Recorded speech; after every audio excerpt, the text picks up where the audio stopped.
Representative McClintock, we welcome you. Thank you for being with us. Would you welcome one of our congressmen from Washington, D.C.? Well,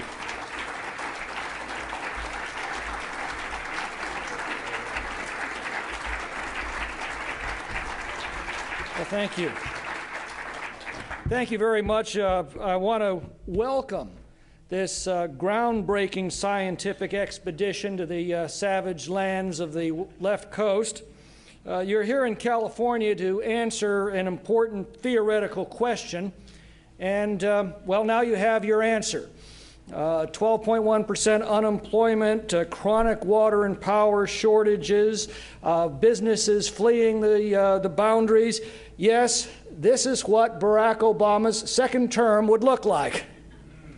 So study it, fear it, and then go home and make sure that it never happens to the rest of the country. Of course, in spite of all of its problems, California is still one of the best places in the country to build a successful small business. All you have to do is start with a successful large business. Okay, laugh if you will, but as you whistle past this cemetery, do heed that old medieval epitaph, "Remember, man, as you walk by, as you are now, so once was I, as I am now, so you will be." Mark that well, because if we lose this struggle for the future of our country, you will someday be living in a California, except without the nice weather. Bad policies, bad process, bad politics, that is the deadly combination that in a single generation transformed the most populous and golden state in the nation into an economic basket case. You know, when my parents came to California in the 1960s looking for a better future, they found it right here. The state government consumed about half of what it does today, adjusting for both inflation and population. Half. We had the finest highway system in the world. We had the finest public school system in the country. California offered a free university education to every Californian who wanted one. We produced water and electricity so cheaply that many communities didn't bother to measure the stuff.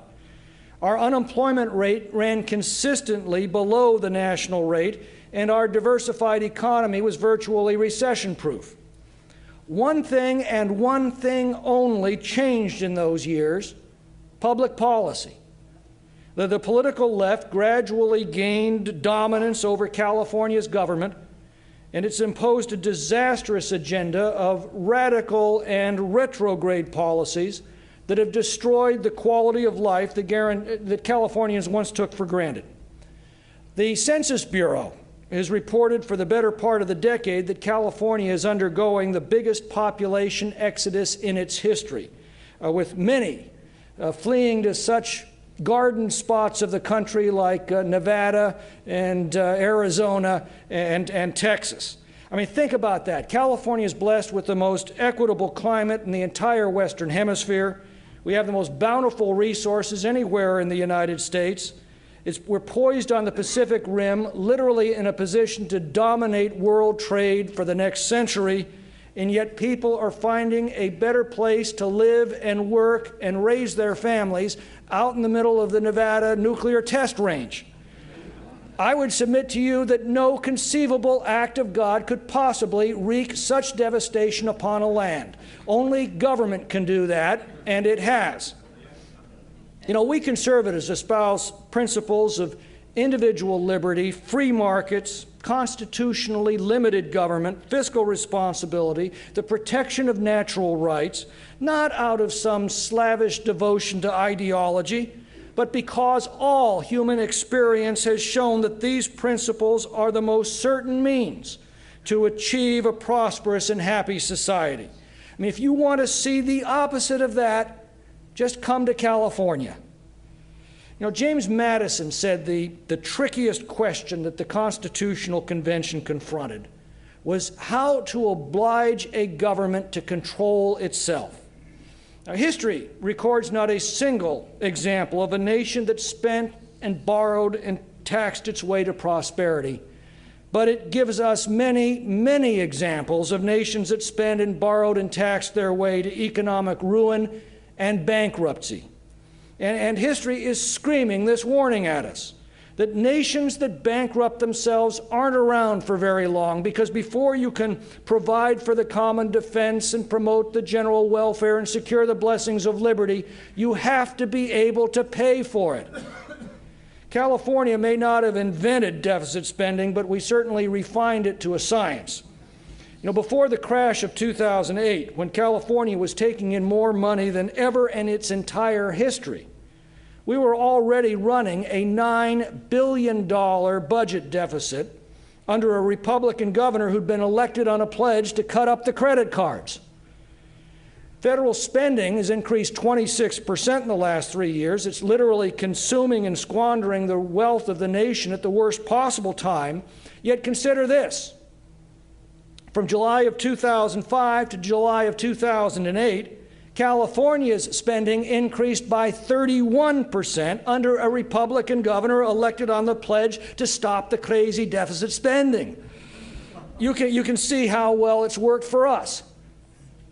If stimulus spending, massive deficits, and burgeoning government bureaucracies were the path to economic prosperity, California should be leading the nation from the top rather than from the bottom.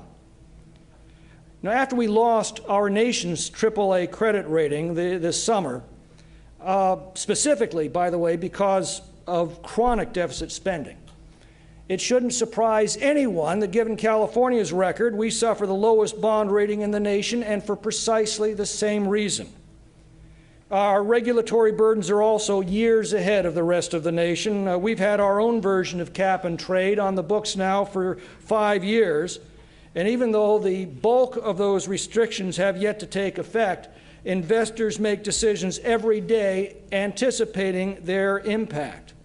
This has already proven utterly devastating to energy production, cargo and passenger transportation, cement production, construction, winemaking, agriculture, and manufacturing, just to name a few sectors of our economy. When he signed this legislation, Governor Schwarzenegger promised that it would produce a cornucopia of new green jobs. How's that working out? Well, up until the autumn of 2006, California's unemployment rate tracked fairly steadily with the national unemployment numbers. But beginning in that quarter, in the autumn of 2006, California's unemployment rate moved steadily beyond the national numbers. Today it stands at 12.1%, 3 full points ahead of the national unemployment rate. So you can't blame the national economy for that. You have to find something specific to California that occurred in the autumn of 2006 to explain this divergence. And I submit to you that the only significant event in that period was the signing of AB 32, the so-called Global Warming Act. And I should note that although it's been very successful in devastating California's once recession-proof economy with these ridiculous regulations, the Earth stubbornly continues to warm and cool as it has for billions of years. I mentioned water and power being produced so cheaply that some communities didn't even bother to measure it. There's a reason for that. California had embarked on an aggressive program of hydroelectric and nuclear power construction that promised an era of clean and cheap and abundant electricity. But beginning with the first small is beautiful administration of Jerry Brown, these programs were abandoned in favor of green energy. So we now have the most stringent renewable energy requirements in the nation, and which also helps to explain why California is home to such stunning green energy stories as Solyndra. We have among the highest electricity prices in the continental United States. We have the lowest per capita electricity consumption in the nation as well. And every day our government spends part of our sky-high electricity bills to lecture us to conserve more. We completed our last major dam in this state in 1979. Last year, environmentalists diverted 200 billion gallons of scarce water from Central Valley agriculture for the enjoyment and amusement of the Delta smelt, which is a 3-inch long minnow that's become the environmental left's pet cause. This single action destroyed thousands of jobs. It laid waste to 500,000 acres of the most fertile farmland in California. It's no coincidence that 4 of the 10 metropolitan areas suffering the highest unemployment rate in the nation are all in California's Central Valley. Meanwhile, up north on the Klamath River, California has found a new partnership with the Obama administration as they proceed to tear down 4 perfectly good hydroelectric dams capable of producing 155 megawatts of the cleanest and cheapest electricity on the planet. It's enough to power about 155,000 homes. This is all due, we're told, to declining salmon populations on the Klamath. Well, the Iron Gate fish hatchery on the Klamath produces 5 million salmon smolts each year, 17,000 of which return as fully grown adults to spawn. The only problem is they don't include them in the population counts, hence the declining population. Now, to add insult to insanity, when the Iron Gate Dam is destroyed at the cost of over $250 million of ratepayer and taxpayer money, we will lose the Iron Gate fish hatchery and the 5 million salmon smolts it annually releases into the Klamath. We also have the most aggressive mass transit program in the country, although we've not added any significant capacity to our highway system in nearly a generation. Californians consistently pay among the highest taxes per gallon of gasoline in the country, and yet we make among the lowest per capita expenditures for our roads. And what a surprise, we also have among the highest congestion rates in the country. We have the largest population of illegal aliens in the nation, consuming somewhere in the neighborhood of $10 billion a year in direct state expenditures. A few years ago, the Los Angeles County Sheriff reported that fully 25% of the jail inmates in Los Angeles County were foreign nationals here in the country illegally. For years, California has provided in-state tuition for illegal aliens at the expense of California taxpayers. And with the signing of the California DREAM Act 4 days ago, they now have access to taxpayer-financed grants. Meanwhile, the California State University has increased its tuition by 22% in just 2 years. Now, I've noticed a few of you on your cell phones, no doubt checking to be sure your return reservations are confirmed. But I need to remind you that the Obama administration is pursuing exactly these same policies nationally, and so far they're having the same results. So when you step off the plane back in your home state, just remember that all that your plane trip will buy you is a couple of years at best if we lose this fight in 2012. That's what bad policies have done to our state, but they've been amplified and accommodated by bad process. You know, the left loves to throw around the term dysfunctional at all of our governing institutions. In fact, you, I'm sure, noticed that just this week, the Democratic governor of North Carolina seriously opined that we ought to postpone congressional elections so that congressmen would do the right thing. Peter Orszag this week wrote of wanting to shift even more decision-making from our elected representatives to elitist boards appointed by our betters. Well, we've reached this point not because of a failure of our Republican institutions, but rather because of a failure to respect those Republican institutions. And again, California is a pioneer, but the rest of the country is catching up with us. You know, in the 1960s, California's legislature was respected throughout the country as a model for others to follow. It was professional, it respected process, and it worked. It did a few things, but it did them exceedingly well. It left local schools, local governments, and local revenues in local hands. But beginning in the 1970s, this began to break down. The humility which had kept Sacramento from sticking its nose into the business of local governments gave way to the hubris that the state knew better what was important to local communities than those local communities themselves. The appalling breakdown of Federalist principles at the national level is now geometrically compounding the problem. But at the core of this breakdown was the abandonment of our basic Republican structure of government, and it began right here in California.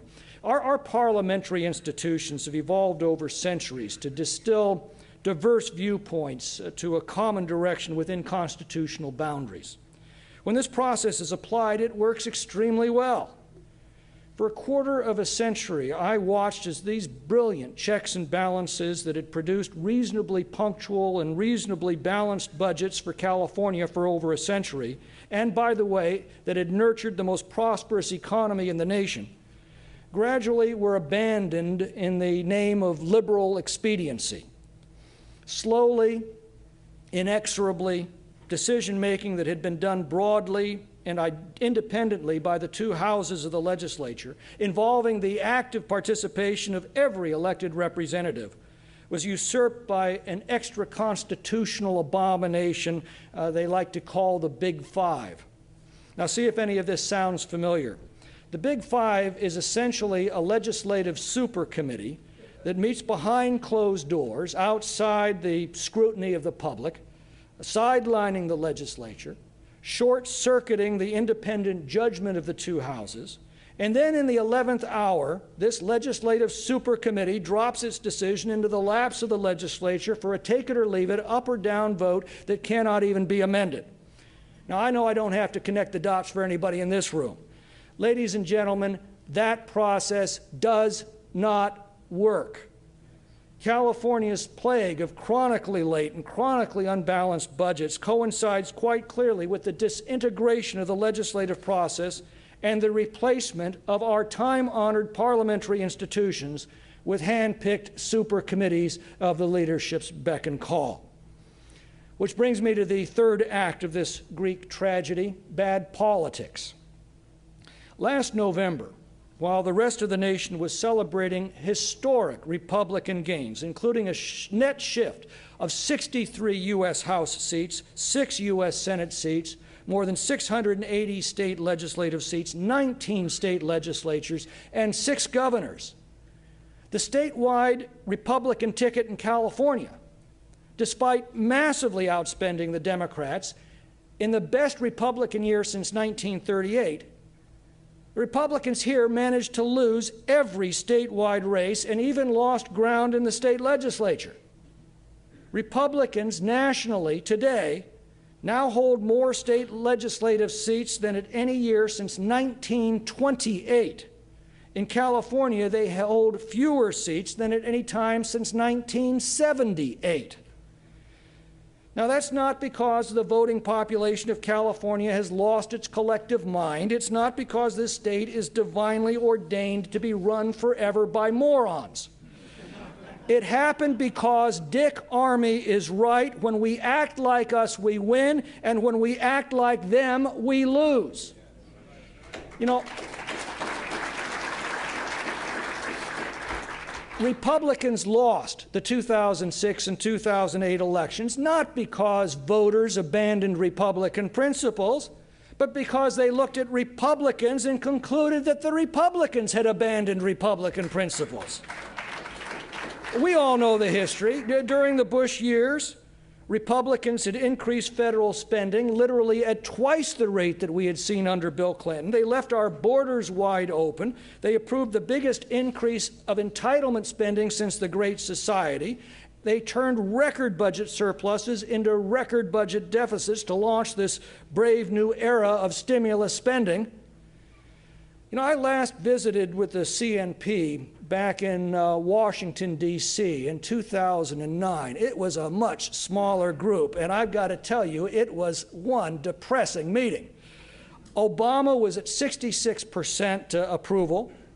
The week before, a conference of self-appointed Republican leaders had concluded, in the words of one, that, quote, we had to put the Reagan era behind us, and, quote, we had to, quote, be mindful and respectful that the other side has something and we have nothing, and you can't beat something with nothing. Now, I won't mention names here, but his initials were Jeb Bush. But Thank God House Republicans didn't take that approach. In the aftermath of that debacle, House Republican leaders resolved to restore traditional Republican principles as the policy and political focus of the party, and they achieved something no one at the time thought possible. They united House Republicans as a determined voice of opposition to the left, and they rallied the American people. Republicans rediscovered why we were Republicans, and Republican leaders rediscovered Reagan's advice to paint our positions in bold colors and not hide them in pale pastels. The result was one of the most dramatic watershed elections in American history. California Republicans, on the other hand, did exactly the opposite. They ended up replaying the disaster of 2008 while the rest of the country was enjoying a great Republican landslide. In California, it was the Democrats who attacked the Republicans for the biggest single tax increase by any state in American history. It was the Democrats who attacked the Republicans for obstructing pension reform to protect the prison guards union. And those attacks had the unfortunate element of being true. Meanwhile, the Republican ticket attacked Arizona's immigration law. Republicans attacked the proposition that would have stopped AB 32, our version of cap and trade. The sad truth was that in California, in 2010, we were more like the Democrats than the Democrats. A few days after the election, a Republican leader whose mission in life has been to redefine the Republican Party in the image of Arnold Schwarzenegger said he just couldn't explain the results. Well, I can. We didn't need to redefine our principles. We needed to return to them. House Republicans did. California Republicans did not. Are there any questions? Great parties are built upon great principles, and they are judged by their devotion to those principles. Since its inception, the central principle of the Republican Party can be summed up in a single word: freedom. The closer we've hewn to that principle, the better we've done. The farther we've strayed from that principle, the worse we've done. In 1858, Abraham Lincoln warned the nation that two incompatible and irreconcilable philosophies, freedom and slavery, competed for the future of our country, and he reminded us that a house divided against itself cannot stand. He said, "I do not believe that the house will fall, but I do believe that it will cease to be divided. It will become all one thing or all the other." Well, today, two incompatible and irreconcilable principles, freedom and socialism, compete for our nation's future, and the stage is set for one of the greatest debates in the history of the American Republic. We are winning that debate, but we have got to stand firm. What has happened to California, and now is threatening our country, is the inevitable consequence of bad policies, bad process, and bad politics. And the good news is that is all within our power as a people to change. I believe that if Californians rediscover these self-evident truths, Jerry Brown may well be to California what Barack Obama has been to the rest of the country, a gigantic wake-up call. And if Americans rally behind these truths, together we will write the next chapter of the American Republic. That just when it looked like America would fade into history as just another failed socialist state, this generation of Americans rediscovered, revived, and restored these uniquely American principles of individual liberty and constitutionally limited government, rallied under a bold banner held high by the traditional party of freedom. And from that moment, America began her next great era of expansion, prosperity, and influence. Thank you all for everything you're doing to bring us to that moment.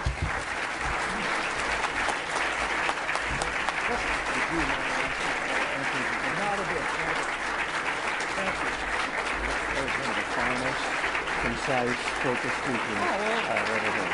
Thank you very much. Thank you.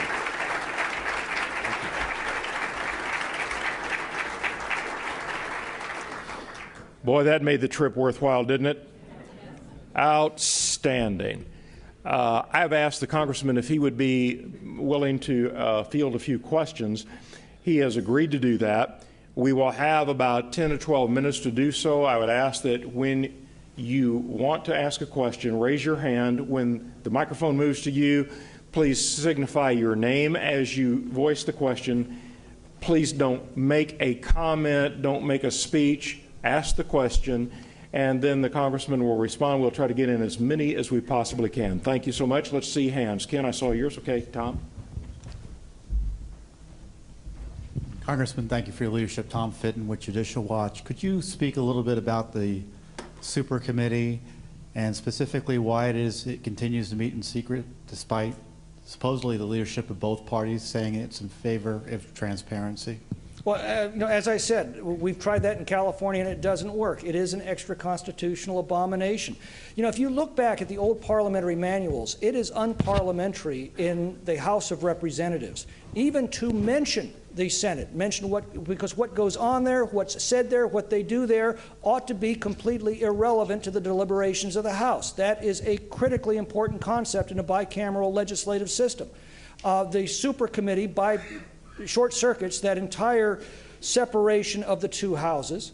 I think it is emerging from a severe tactical mistake that the House leadership is making. We've seen that now time and again on the fiscal issues, on the debt limit vote, on the continuing resolution, and on the Super Committee. It is this notion that somehow, someplace, the House leadership got into its head that the House of Representatives is responsible for crafting legislation to the liking of Harry Reid.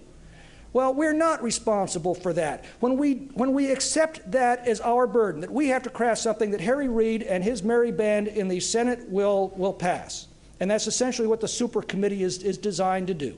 We abrogate every promise that we made to the voters who produced the House majority in the first place.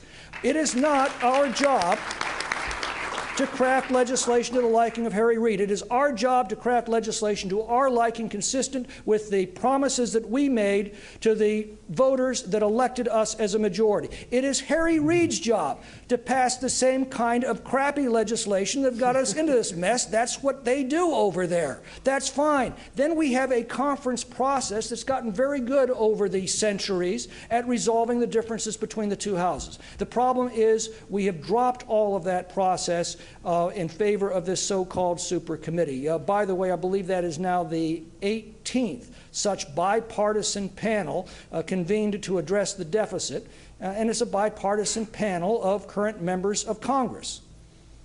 Bipartisan panel of current members of Congress. Isn't that what we used to call the Congress? Yeah. It is a ridiculous and I think unconstitutional construction, and I hope we have done with it sooner than later.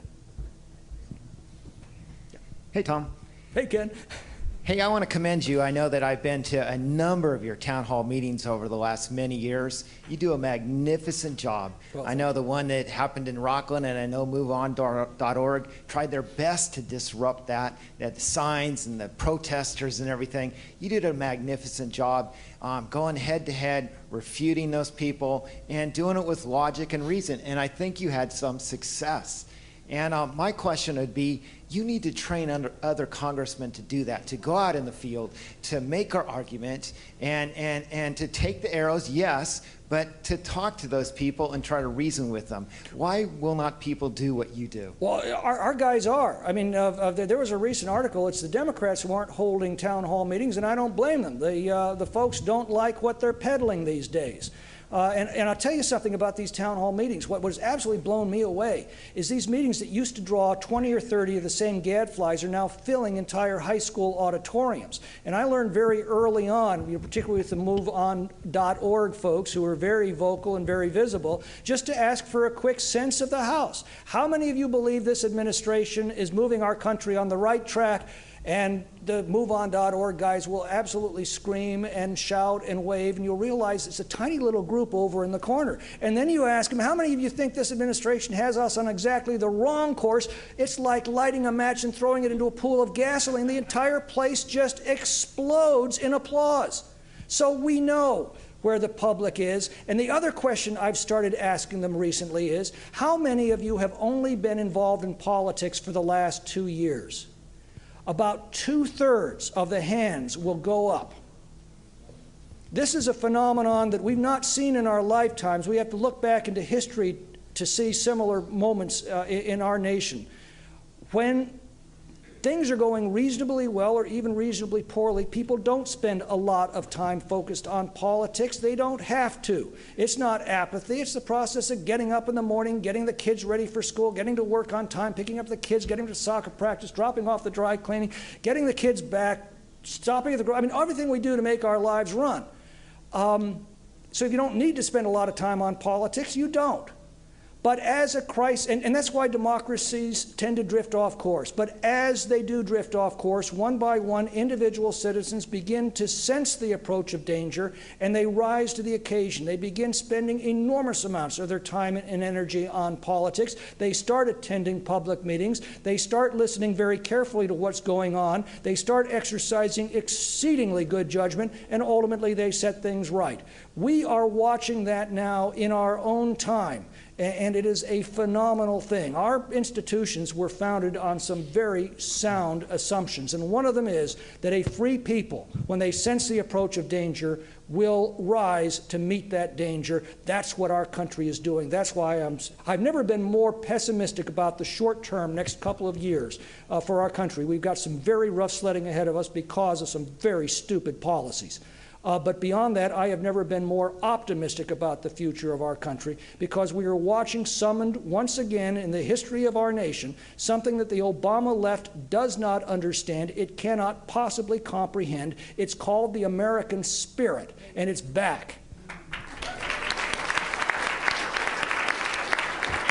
Congressman, Frank Gaffney, I just wanted to speak a little bit more about danger with you. I think you hail from the Reagan tradition that national security is part of the three-legged stool of our principles that have brought us freedom in the past and guaranteed our prosperity for the future.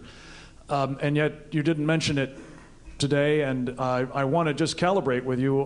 Have you become one of those in the Republican Party who now thinks that national security is the appropriate bill payer for our deficit problems, or do you remain of the view that peace through strength really is necessary both for economic security as well as for the other fundamental liberties that we hold dear? Well, first of all, spending, $600 for a toilet seat does not help the economy. Let's get that straight out of the starting gate. I believe, as Ronald Reagan said, that defense is not a budget issue. You spend what you need to spend in order to defend your country. I believe that fervently. That said, I do not understand why we are shoveling out billions and billions of dollars to defend Europe from the Soviet Union 20 years after the Soviet Union disappeared.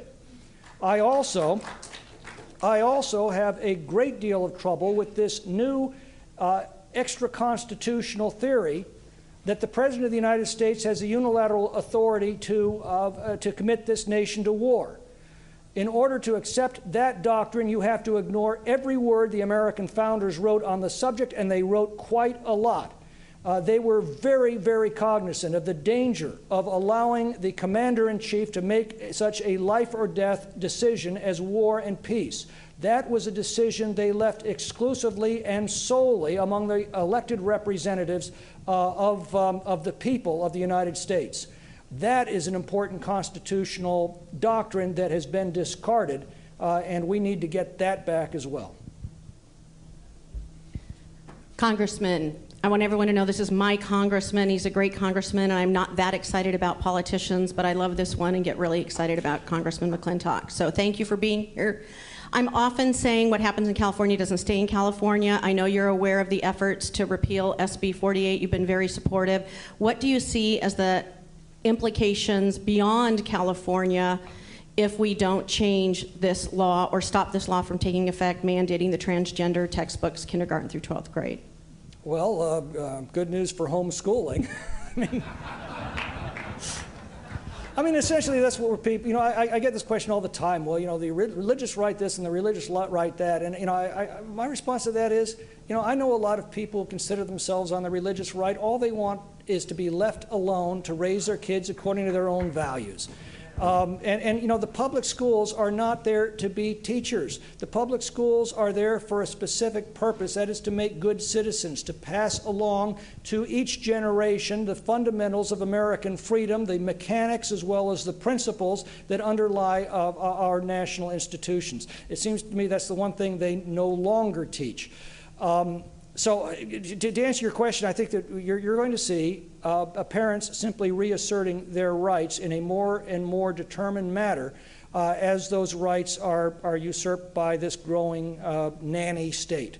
And you're seeing that across the board. So, you know, I predict that the effort to repeal SB 48 is going to be very successful. But moreover, I think you're going to see people across the country looking at that and saying, you know, I think I've had a belly full of this nonsense too. Congressman, thanks for coming today. Bill Creedon from Pasadena. My question has two parts. I'm interested in your thoughts about California redistricting. And after that, do you see any opportunities for Republican pickup in the Congress in California? Well, with respect to redistricting, first, I think that we Republicans spend way too much time and energy and effort worrying about redistricting. A state-of-the-art gerrymander, at most, in a state like California, will tilt 1 or 2 legislative seats, 1 or 2 congressional seats. That's basically tinkering at the margins. However, a major issue like Proposition 13 or the reaction that we saw nationally to the Obama socialist agenda, that shifts scores of seats. I mean, I forget the exact number, but in California, Proposition 13, after, by the way, a court-ordered reapportionment, if you remember what happened then, Reagan vetoed the reapportionment that the Democratic legislature gave him. It went to the courts. Yay, it's out of the politicians' hands. We put it in the courts. The courts drew a redistricting that Republicans then complained about for the next 10 years.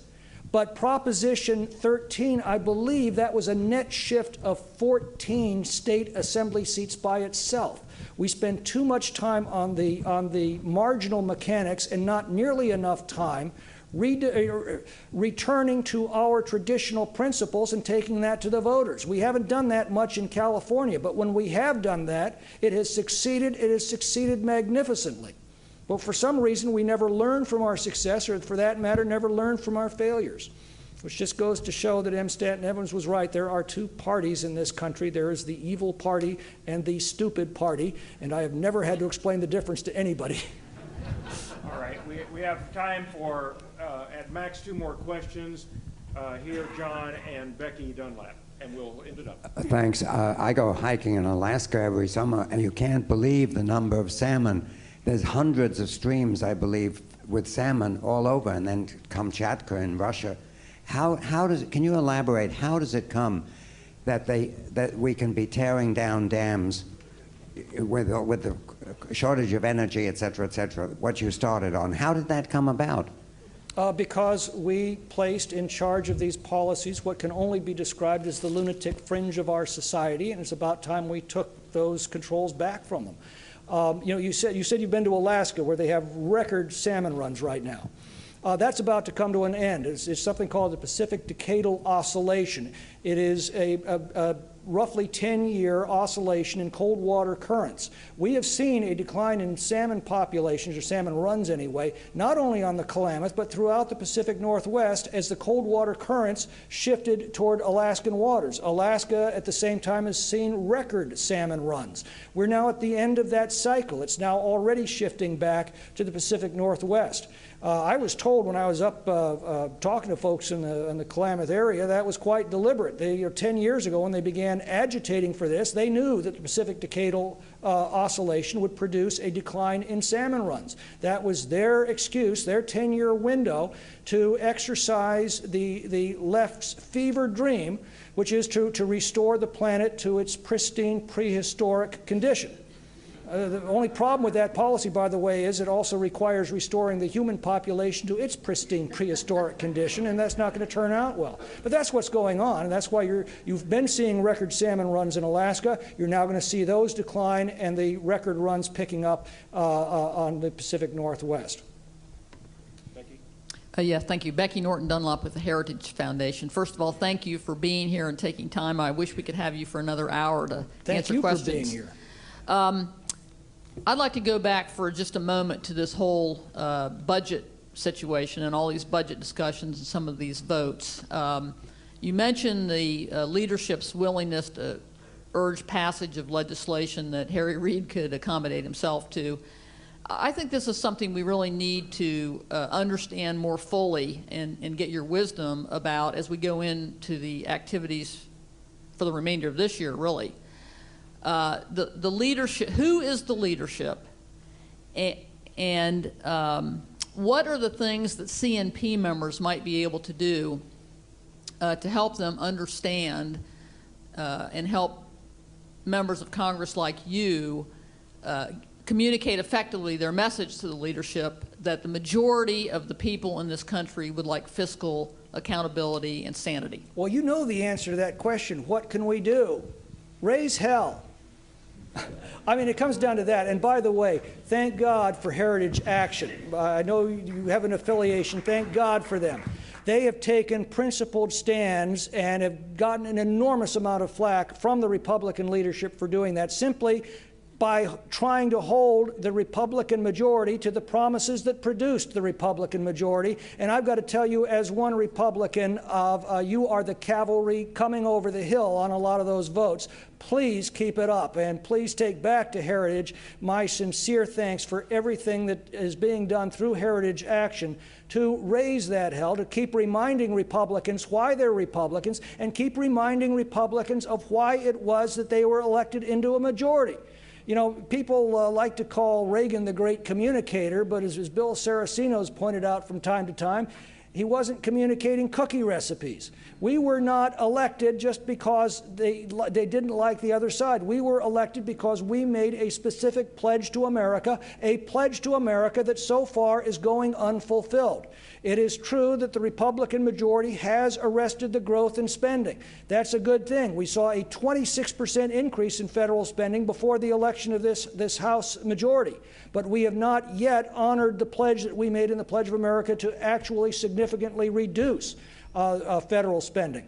So just keep raising hell. It works. Believe me, it works. It might not seem like it. It might seem like your all of your material is disappearing into a black hole, and you're being ignored. Believe me, when Heritage Action takes a position, when we get calls from CNP members, that carries a great deal of weight. So just keep doing what you're doing. Be the House has so many different forces pulling and tugging at it. It helps when there is a North Star to navigate by. It helps if there is a conscience out there. You're our conscience. Please don't hesitate to keep speaking up at every single opportunity. So the answer I keep getting back to is just raise hell. Thank you very much.